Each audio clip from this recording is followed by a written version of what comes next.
ታውቃለህ ካንተ የሚወሰነው ኢንፎርሜሽን ነውና እዛ ቦታ ላይ የነበረው ሰው አርፏል ህይወቱ ሊያልፍ ይችላል ይሄም የሆነበት ዋነኛው ምክንያት እንድንፈራና እንድንሰጋ ያደረገን በተመሳሳይ ሁኔታ ልክ አንተ እንደተነደፍከው ወይም ደግሞ አንተ እንደተነከስከው የተነከሰ ሰው ያ ነገር ነው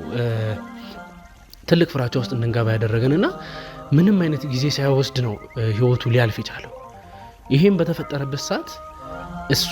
አካባቢ ላይ የቅርብ የተባሉ ሰዎችን ለማግኘት ሞክረናል ሲቀጥልም ደግሞ እዛ ቤት ውስጥ የነበረው ጠንቋይ ያወጣው ወይም ደግሞ የሰጠው መግለጫ እንደነበር ነው የተነገረን ያ ምንድነው እዛ ቤት ውስጥ ያለው እንስሳ ወይም ደግሞ የተባለው ዘንዶ እንግዲህ እነዛን ሰዎች ሊነክስ የቻለበት ዋነኛው ምክንያት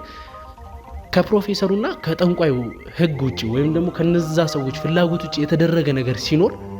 ያ ጥቃት እንደሚፈጸም ያ ጥቃት ከተፈጸመ በኋላ ደግሞ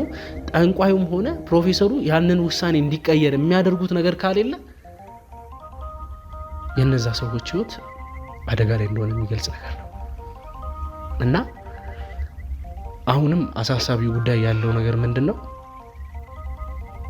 የጠንቋዩና የፕሮፌሰሩን ጉዳይ ተገቢ በሆነ መንገድ ካልቋጨ ነው እኔ አልዋሽም ያንተን ህይወት አደጋ ላይ የሚጥሉ ነገሮች አሉ